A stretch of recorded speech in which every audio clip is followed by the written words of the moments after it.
All right, so back to the board here, the StudioLive 32 Series 3 mixer. So we've been talking a lot about kind of some of the new things, some of the cool stuff. It's like, let's just get into the nitty-gritty a little bit here. Okay.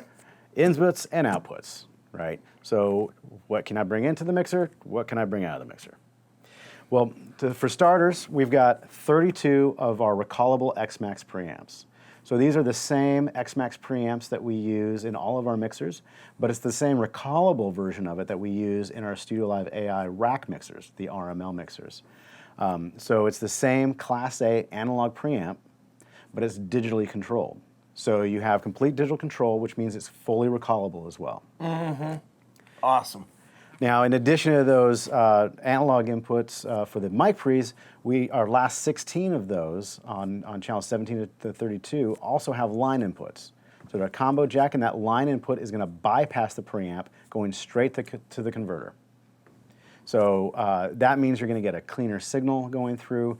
You're not sending, if you have, for example, an outboard preamp in the studio or even on live, and you're bringing that into a line input, you're not going through a second mic pre-stage. Mm-hmm. And it's an auto-sensing input. So it knows if you plug in the line input, it's going to automatically change the input control from being preamp control to being a digital gain control. So you have a little bit of boost there if you need to give it a little bit more oomph out of that line input.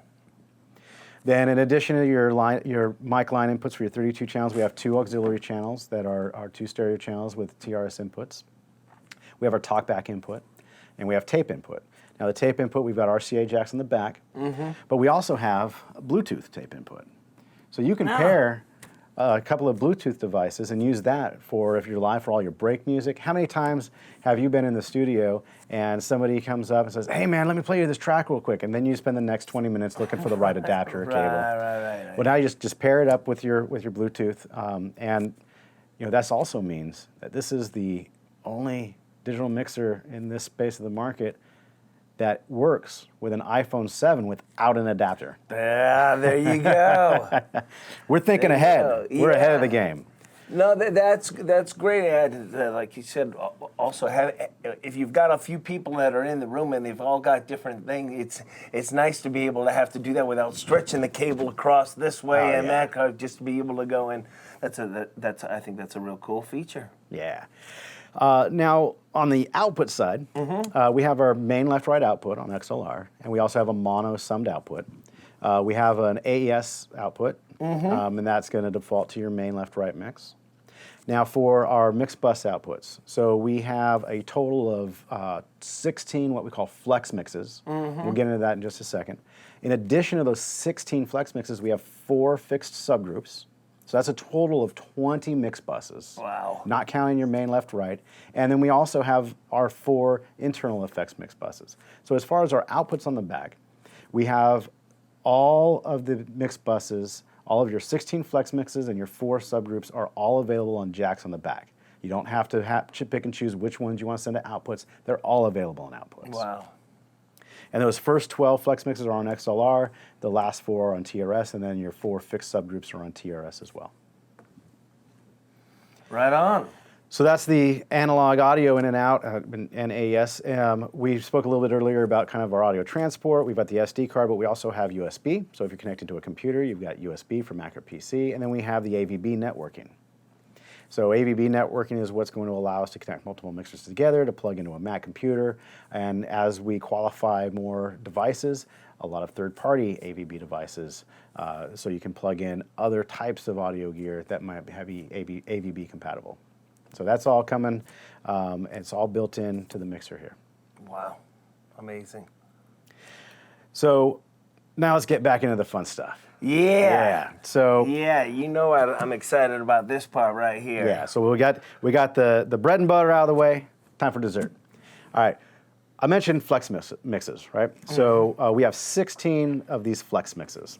Now a flex mix means that you can make it an aux mix, a subgroup, or a matrix mix. So that's freely configurable. So depending on what your job is in that particular gig or what your install needs are, you can work with those mixes to do whatever you want. All right. So, I mean, aux mix is pretty straightforward. Everybody knows what an aux mix is. Sure. It's got the same sort of features. So an aux mix, you set up your monitor mix It can be pre-fader, post-fader, and that's, typically we're going to use that as a monitor mix. And you have your subgroups. Your subgroups are, you have 4 fixed subgroups, but then you can also make any of your flex mixes a subgroup also. So whether you want to bring your drums into a subgroup and then bring that in the mains, or you want to set the subgroup up to do some delay stacks or something like that, you can do that with your subgroups. But now, for the first time, our StudioLive mixers also have matrix mixes. So any of the 16 flex mixes can also be made into a matrix mix. Now, a matrix mix is something that's kind of new for a lot of our StudioLive customers. There might be a lot of people out there very familiar with matrix mixes. But also on a digital console, your matrix mix is going to be a little bit different than it is on some of the analog consoles. So, tell us a little bit about matrix mixes. How would you use a matrix mix? Well, matrix mixes are, this is something that is going to be very helpful for you in a couple different areas. So let's say I'm mixing, I'm doing a wedding band, playing somewhere, and I want to have a mix over by where the bar is. I want to have a speaker over there. And basically what I want over there is the left and right mix, kind of what's happening going through. Well, if you're going to do it off of an aux mix, when there is no matrix and you're dialing it all in, if you're going to have to go through everything, if you've got a band that's up there and you're dialing through every little thing and trying to get that balance, it's a lot of work. It's probably not going to sound fantastic. But when you have a matrix, now you can assign your left and right to it. So if we've got a spot over on the side of a lawn, or even obviously, let's take it even bigger. You're playing the Greek theater, and the seats that are over on the side there. You're going to want to give them. You don't want to dial something up on an aux mix for them. You basically want to give them a left and right mix. So with your matrix, that's what you're going to be able to do. You're going to be able to send your left and right straight to that. Now you might want to have, like, let's say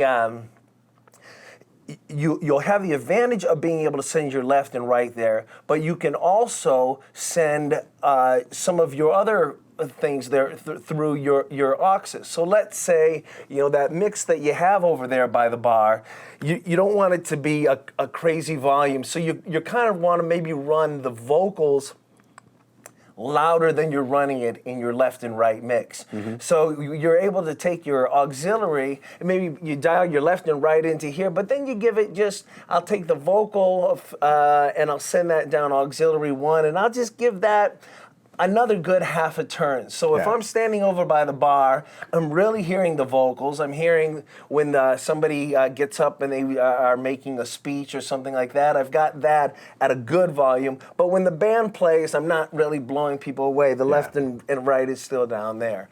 So I just want to step in for just a second here, because you said something that I think was something we do really unique on this mixer.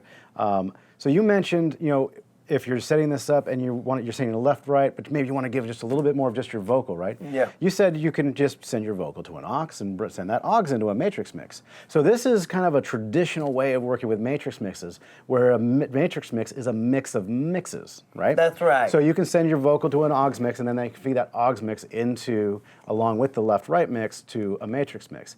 Now, one of the things we do on this mixer is we don't only give you the mixes that you can add to a matrix mix, but you can also add your individual channels into a matrix mix. Yeah, that's... So in the case that you just gave, you can actually save yourself of using an aux send just to have a vocal available to go there, and you can send your actual input of just that input along with the main left-right to go and just goose up that vocal. So, I mean, is that just a turning on or off, or are you actually feeding that to the matrix? Could you show me? Yeah, so let's show you how the matrix are set up. So first, I'm going to just set up one of my flex mixes as a matrix. So I'm going to just go into my mix masters here. It's just the easiest way to do it. So if I just choose, aux 2, and I'm going to make that into a matrix mix. So I go into my settings, and I'm going to have my flex mix modes here. So I've got my aux, subgroups, and matrix. So I just set matrix, and it's going to turn into a matrix. You'll notice that the select light turns green. So we give some color indication. If it's an aux, it's yellow, a subgroup is blue, and a matrix is green. So just a little bit of that breadcrumb to help you know where you're at. So now it's a matrix mix. Okay? So now that that's a matrix mix, I can come over here just like I would with an aux mix. And when I select it, now instead of seeing my inputs across the front, I'm seeing my mixes. So here I've got my flex mixes 1 to 16, and you'll notice that flex mix 2 is blank. That's because that's the one I turn into a matrix mix, so I can't send the matrix mix into itself, so that one's just empty. And then I've got all my other ones. I've got my 4 fixed subgroups, and I've got my main. But then in addition to that, I can page over, and I've got all of my inputs.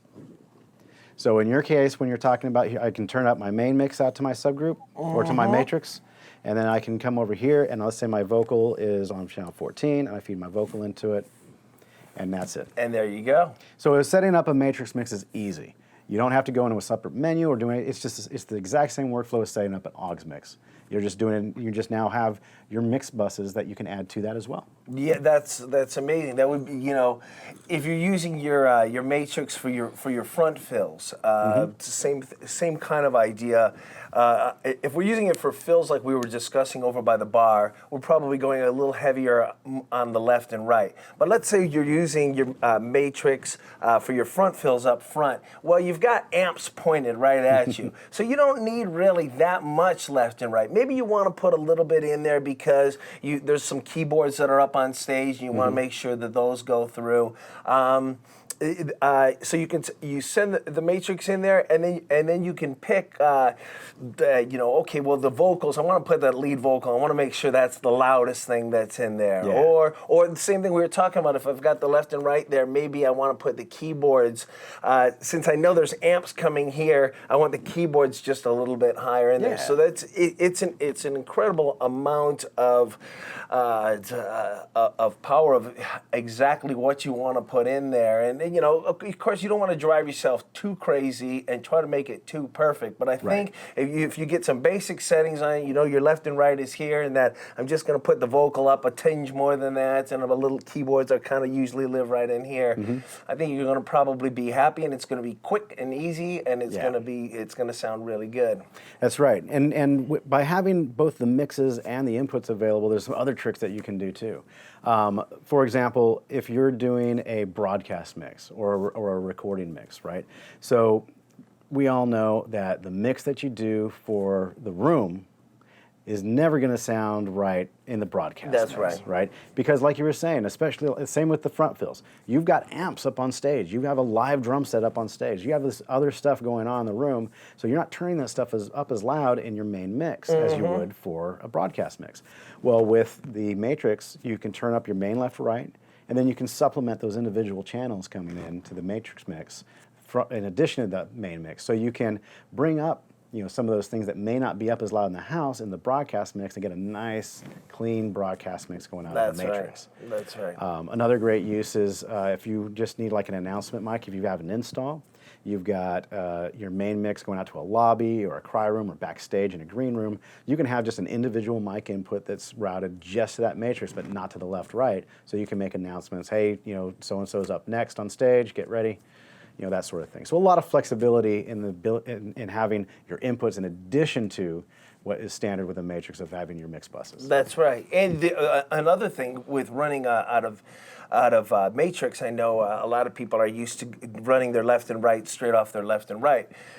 But if you're adding front fills in there, if I've got, and I'm running my left and right out of my master, and I do something to the EQ, and now what I'm going to be doing is I'm basically affecting the speaker that's over by the bar. I'm affecting the front fills. Yeah. So if I run my left and right out of matrix out, and if I run my front fills out of matrix out, and that means I can put a graph on each one of those so that when I want to change something in my left and right, and I go to that graph, I'm not changing the way it sounds in the front fills. I'm not changing the way it sounds over at the bar. That's right. I'm just changing the one. So I think that once you get used to the idea of working with matrix, most people, that's where they'll take their left and right from, is actually from their matrix as opposed to their master out. Yeah, which is really a better workflow, a better way of doing it to ensure great sound. So a lot of great things you can do with matrix mixes. One of the new features as part of our flex mixes, again, 16 flex mixes in addition to 4 fixed subgroups. That's 20 mix buses, not counting your internal effects buses and your main mix bus. So another great way, another tool that people use in their mix are DCA groups, right? So like you mentioned before, you know, we've got a VCA group in the old analog realm. It's a voltage control amplifier. A DCA is just a digital version of that. Essentially, it's a control group. It gives you one fader that's controlling the level of multiple channels. So with the StudioLive 32, our new Series 3 has up to 24 user-created DCA groups that you can use. Now, you know, a lot of consoles don't give you that number of DCA groups. They'll give you like 8 or something, right? Yeah. Well, you know, we look at a lot of the modern ways that people are miking up bands and using their inputs, and we see a lot of potential to be able to use more than just a handful of DCAs. So, for example, even with, you know, this session that we're doing right here, you know, with Big Sam and Funky Nation, we have 2 kick mics. We have a kick in, a kick out. We have 2 snare mics, right? So with that many DCA groups, you can have a DCA of both your kick mics. So now your kick is on one fader. Yeah. Of both your snares. So now your snares are on one fader. Then you can have a third DCA group that's your entire drum kit, right? So you can break things down in these multiple mic techniques. So now you can start reducing things down. You can have other DCA groups inside of DCA groups, really kind of opening it up in the way that you can utilize how you lay things out on the mixer and how you want to control things. Yeah. So why don't I show you a little bit about how DCA groups are set up, and then you can share with us some of the ways that you use DCA groups and how. Yeah, let's that's go the for advantage. So saying that there's 2 ways to set up a DCA group. The first way is what we call auto DCA groups. And so we have this cool thing in the mixer that we call channel types. So when I've got a channel selected, I can go into my gear here. Now I can name the channel, right? I can just name it whatever I want. But I can also use the channel type. So when I use a channel type, I'm picking a channel category. So in this case, I'm going to pick drums.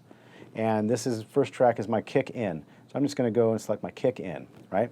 So now when I go back, you'll see the track is named kick in. You know, it's also named kicked in on the scribble strip. Now, in addition to naming the track, it's going to tag the track as a drum track, which means it's going to create an automatic DCA group. And it's also going to filter out any presets to only show me drum presets. So now, if I go into my DCA groups, you can see I'd actually created a couple of DCA groups earlier, but this one with the squiggly in front is an automatic DCA group.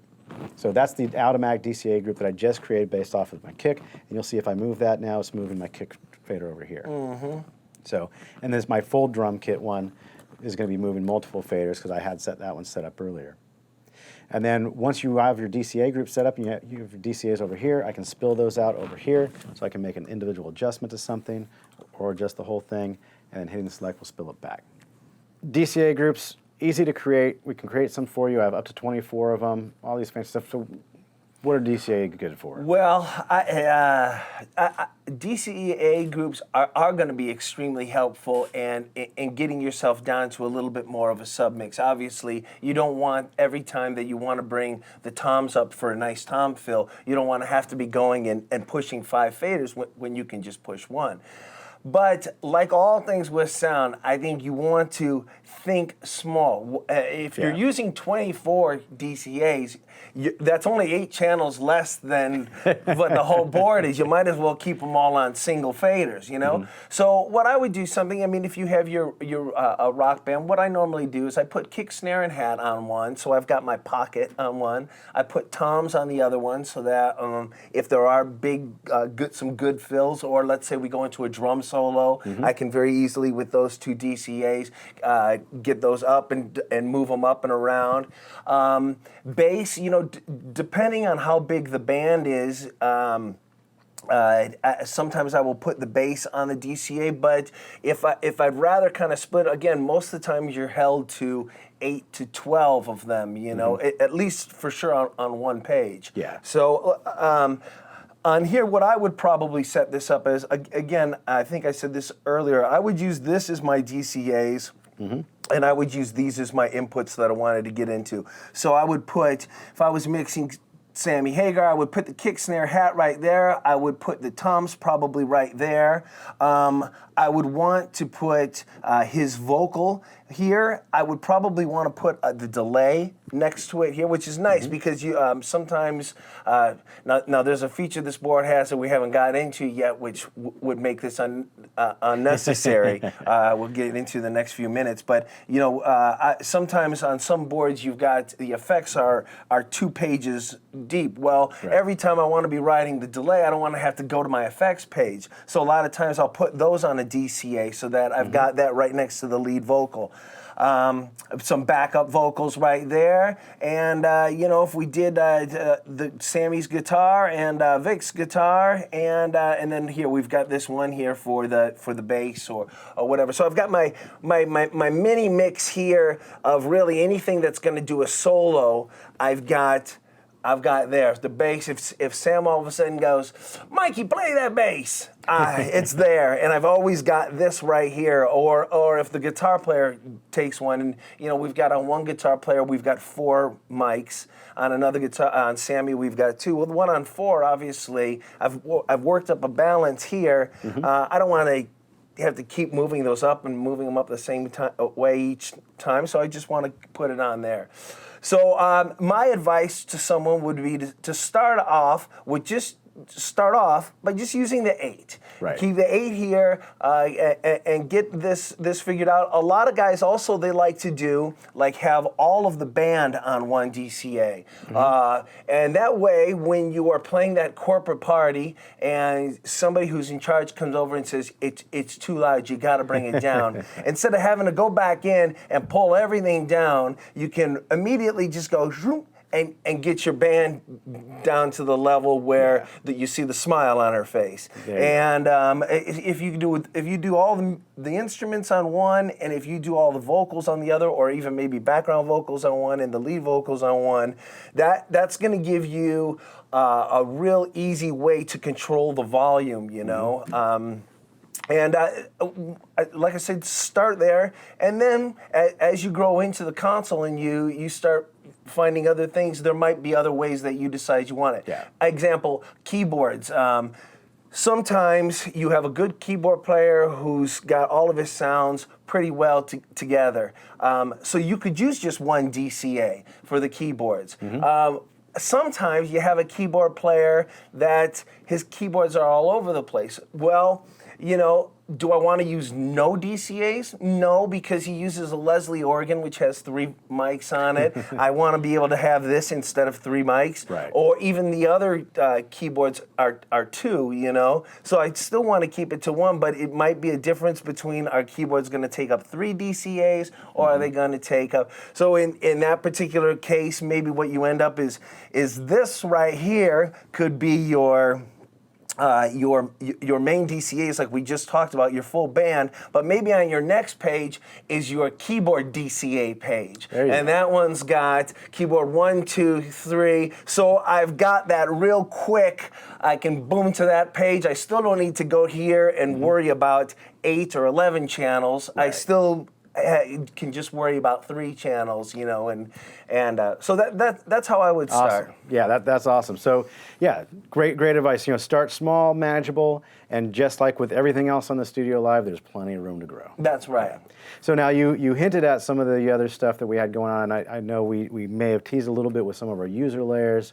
I know this is one of the things that's pretty cool about this, both with the channels and the fat channel. Let's take a little bit of a deep dive into our user layers. All right, here we go. All right, so setting up user layers, we have the user layer here, and that allows you to put any input, any output, any of your DCAs onto any of the faders on your user layer. So when I go to my user layer, we've got a few here that we had set up earlier, but I basically have a clean slate of channels that I can set up however I want. So I do, and I know because you're a brainiac and that you've developed all of this stuff, and this sounds like common sense to you. But just so for people who are watching this, maybe who are just getting into audio or again used to the analog world. Let's just really describe what this is important. What you're doing here, you're basically taking a page of this desk and you're putting any of the features and faders that we've just discussed in over the last 30 minutes, and you're basically designing your own way you're going to mix those, your own console in this user view here. Exactly, yeah. So I mean, imagine it like this. So think of, I've got a piece of paper and it's got all my inputs and outputs and my DCAs on it, right? I'm going to take that piece of paper, I'm going to cut all of those channels into individual channels, and I'm going to take some tape and a clean piece of paper, and I'm going to rearrange those however I want. And that's right. going to be my user layer. Yeah. Yeah. So I've got 32 channels of things that I can tape in whatever channels from anywhere on the mixer onto my user layer. That's right. Yeah. So with that, you know, there's a lot of different ways to do that. We try to find a way of setting it up so that it's easy to set up. So, you know, hopefully that was an easy description to understand what the user layer is. You know, so it's not a second set of inputs or anything like that. It's the same inputs, it's the same outputs. You're just laying them out in a layer that's personal to whether you want it. That's right. All right. So to set that up, you're going to go to your user layer, and you're just going to hit the select button on any channel that's blank that you want to assign stuff to, and you'll see a whole list here of all the available channels and inputs. You know, let's make this one talkback, for example. Then let's go down to the next one. We're going to make this one an effects return. I know, you mentioned this. So what is it your favorite of the user layer? You know, what are you going to put next to each other? Well, things that I would like to see next to each other would be, if I'm doing a vocal, the effects, right? Yeah. So which could be anything from the send to the effect, or the return of the effect, or the so if I could have, you know, if I had my lead vocal here, and if I'm trying to do an effect where I'm just trying to feed really quickly a word, you know, when I mix Jason Bonham some of that Led Zeppelin stuff, you know, I don't want to just turn the delay on and I want to more feed one word to the delay. Right. So yes, go ahead. Okay, so show me how to do that. So let's on channel 21 then, let's put your lead vocal. So let's say your lead vocal's on 19. All right, then let's go to the one right next to it, channel 22, and we're just going to go down here to so let's start with our effects send. Okay, so let's say that our effects send here is effect A. So let's say that's our delay, and then maybe the effects return too. So that's you can right. manage that, right? So let's go back up to our effects returns here, do our return A, and let's just throw a reverb return next to it also. That's on let's select it first, and then we hit done, and there you go. So here is your lead vocal, here is your delay send, and here is your reverb send. Oh wait, no, there's the vocal. So your vocal, your effects send, your effects return, and then your reverb return. That's right. Yeah. Which is awesome. It's all right there. So when we're doing a whole lot of love is, can we call it baby? You know, we're just feeding that word. I don't want to hear other words trailing on there. And because it's all right there and it's in that little area, it makes it extremely easy. I'm not flipping from one page to another or that sort of thing. So that's what makes, I think, this so exciting, is you're basically taking, you know, the things that you're using the most, and this is where your show, the heart of your show, really is. Absolutely. You know. Now there was a really cool thing that you talked to me about last night, that you were talking about how you would use some of these different layers and do things. And we were talking about the user layer and how, you know, the user layer now, it breaks from your one-to-one though, right? So you have your user layer, but you still have your one-to-one. So when you're mixing your show, you're on your user layer. And you were telling me about this workflow that I thought was absolutely brilliant. Can you share it? Yeah, absolutely. But I mean, just one thing. One issue you have when you start getting into these things where you're moving stuff around is that, you know, say you've got it's you and your monitor engineer, and you've got let's even say you have a patch guy. It's a really fancy gig. You're all operating off of an input list. 3 engineers. That's right. You're all operating off of an input list, you know, but if I were to, we're going to do a line check before the show begins. Well, if we're going off of my user page, what's in channel 3 might not be what's in channel 3. So if I'm trying to communicate with the patch guy and I'm saying, hey, channel 3 is buzzing, it's not coming up or whatever, I have to make sure I'm telling him actually what number 3 is. So what I would suggest your workflow would be is that when you start, before you do your line check, I would go to our favorite little home button there. Inputs. That's right. Inputs takes you home. Input, and we'll go on that and have everybody go on that, the monitor engineer and you at front of house, and now go through 1 through 32, and now we know that when I say 3, the monitor engineers knows what channel 3 is, the patch guy knows what channel 3 is. And then after we've done this and we've checked everything, now we flip over to user. Now I can do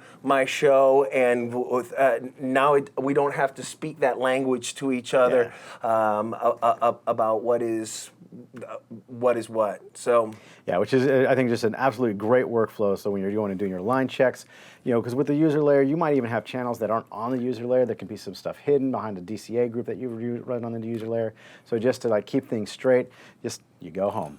That's right. You do your line check, and then you're right back to showtime. That's right. You might not. I mean, when you're on your user page, you might not need your symbols on there, because let's face it, once you've set your symbols, unless we go into a drum solo or something like that, they're probably going to stay about where they are. Maybe an adjustment. So why would I want to eat up my user channels with those, because I'm using these things there. So there might be some stuff that lives on that second page. So it would be hard to do a line check on the user page, because you might not even be getting all of your lines to that page. Right. So I think, if you look at it in being that order and you just do it that way every time, then you're going to be golden.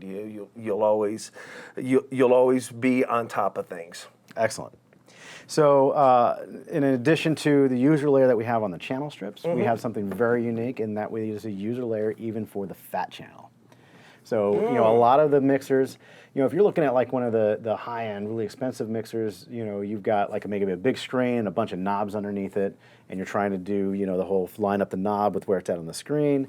And in some of the other mixers, you might have some fixed elements in a fat channel. So you might have your EQ controls, and you have your compressor threshold, and your EQ controls, you're choosing which band, and then you have your EQ controls, things like that.